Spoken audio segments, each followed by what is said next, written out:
नमस्कार दोस्तों, इस वीडियो में आप लोग को दिखाऊंगा शॉर्ट टू लॉन्ग सेंटेंस हम कैसे बना सकते हैं।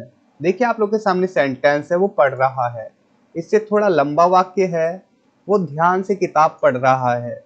और नेक्स्ट देखिए, वो अपनी पसंदीदा किताब को ध्यान से पढ़ रहा है। और भी लंबा, वो अपनी पसंदीदा किताब को ध्यान से पढ़ रहा है क्योंकि उसे ये विषय बहुत रोचक लगता है। अब देखिए अत्यधिक लंबा वाक्य, वो अपनी पसंदीदा किताब को ध्यान से पढ़ रहा है क्योंकि उसे ये विषय बहुत रोचक लगता है और वह इसकी हर एक जानकारी को अच्छी तरह से समझना चाहता है ताकि वो इसे बाद में दूसरों को भी अच्छे से समझा सके।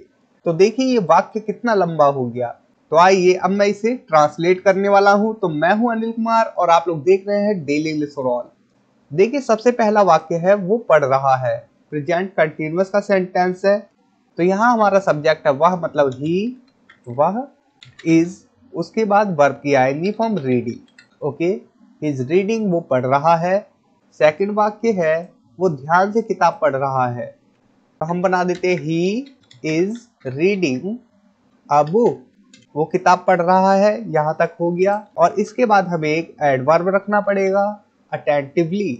अटेंटिवली मतलब कि ध्यानपूर्वक, ध्यान से। He is reading a book attentively, वो ध्यान से किताब पढ़ रहा है। वो अपनी पसंदीदा किताब को ध्यान से पढ़ रहा है। अब इस सेंटेंस को बनाते हैं। तो ये हो जाएगा he is reading his favourite book, वो अपनी पसंदीदा किताब पढ़ रहा है। यहाँ तक हो गया। इसके बाद अटेंटिवली, फिर से अटेंटिवली, ध्यानपूर्वक। हिज रीडिंग, वो पढ़ रहा है। यहाँ तक आपको पता है। हिज फेवरेट बुक, अपनी पसंदीदा किताब। अटेंटिवली, ध्यान से या ध्यानपूर्वक। तो हम क्या कर रहे हैं, देखिए यहाँ पर मैं आप लोग को समझा देता हूँ। ही इज रीडिंग, वो पढ़ रहा है। हमने बोला ही इज रीडिंग, वो पढ़ रहा है। यहाँ पर हमने एक नाउन रख दिया, अ बुक, एक किताब। उसके बाद एक एडवर्ब, अटेंटिवली। ओके, और इस वाले वाक्य पे फिर से हमने बोला हिज रीडिंग, वो पढ़ रहा है। क्या पढ़ रहा है? हिज फेवरेट बुक, अपनी पसंदीदा किताब। यहाँ पर हमने एडजेक्टिव का यूज किया, फेवरेट मतलब कि पसंदीदा कोई चीज।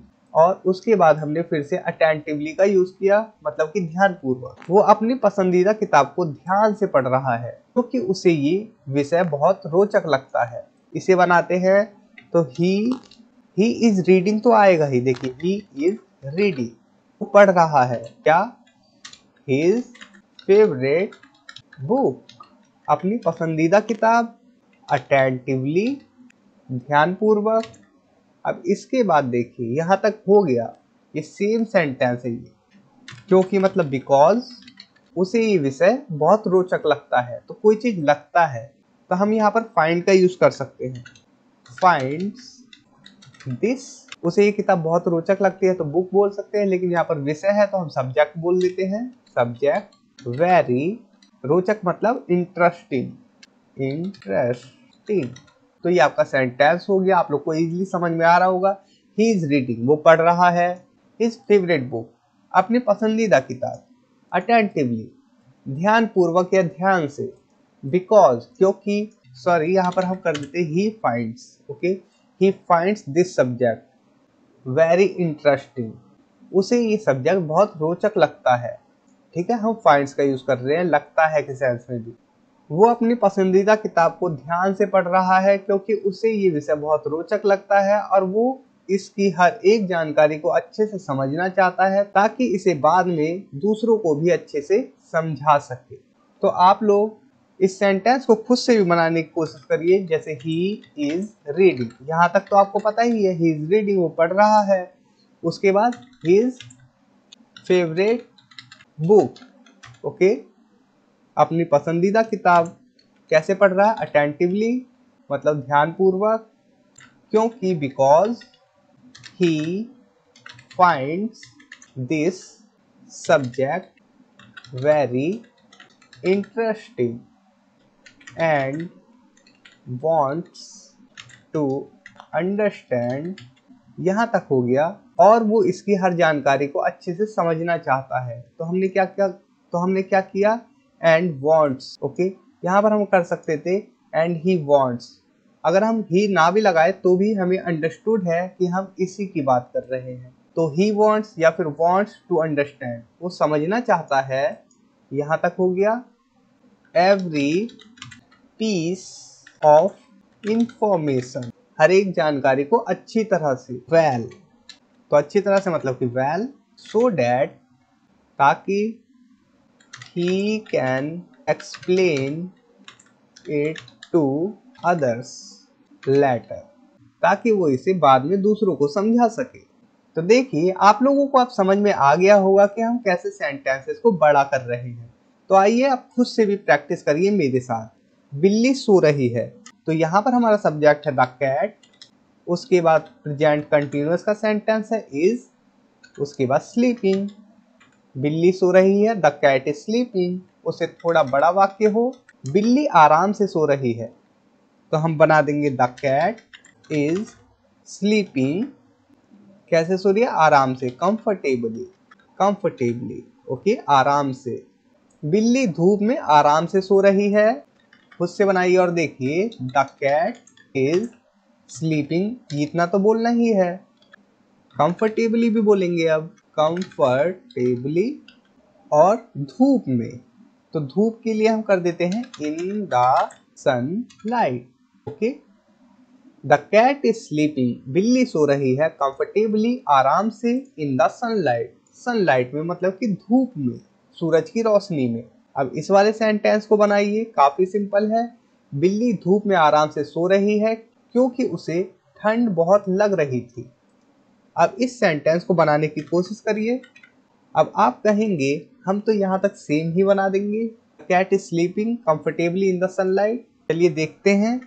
द कैट इज स्लीपिंग, ये तो बोलना ही है, sleeping comfortably in the sunlight.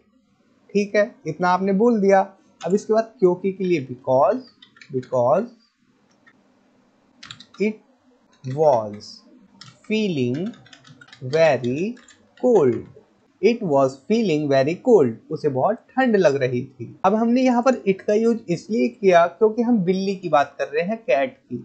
यहाँ कोई मानव की बात नहीं, एक जानवर की बात हो रही है, इसलिए हम इट का यूज कर रहे हैं। और हम चाहे तो यहाँ पर सी का भी यूज कर सकते हैं इस बिल्ली के लिए ही, क्योंकि जो पेट्स लवर्स होते हैं, जो जानवरों से प्यार करते हैं, वो उन्हें अपने सदस्य की तरह समझते हैं। तो हम यहाँ पर कैट के लिए सी प्रोनाउन का भी यूज कर सकते हैं इट की जगह। अब देखिए बिना हिंट के इस सेंटेंस को बनाने की कोशिश करिए, मैं आपको दिखाता हूँ। बिल्ली धूप में आराम से सो रही है, पहले यहाँ तक बना लेते हैं, is sleeping comfortably in the sunlight, okay. यहाँ तक हो गया, बिल्ली धूप में आराम से सो रही है। उसके बाद because it was feeling very cold, क्योंकि उसे बहुत ठंड लग रही थी। एंड, और, has laid down on the soft grass to keep itself warm. तो देखिए ये आपका लास्ट सेंटेंस और ये बन चुका है, द कैट इज स्लीपिंग, बिल्ली सो रही है कंफर्टेबली, आराम से, इन द सनलाइट, धूप में, बिकॉज, क्योंकि, it was feeling very cold, उसे बहुत ठंड लग रही थी, एंड, और, हैज लेड डाउन, और वो लेट गई, ऑन द सॉफ्ट ग्रास, नरम नरम घासों में या नरम घास पर, टू कीप इटसेल्फ वार्म, अपने आप को गर्म रखने के लिए या फिर अपने शरीर को गर्म रखने के लिए। तो दोस्तों इस वीडियो में इतना ही। उम्मीद करता हूँ ये छोटी सी वीडियो आप लोग के लिए हेल्पफुल होगी और आप लोगों ने इस वीडियो से काफी कुछ सीखा होगा।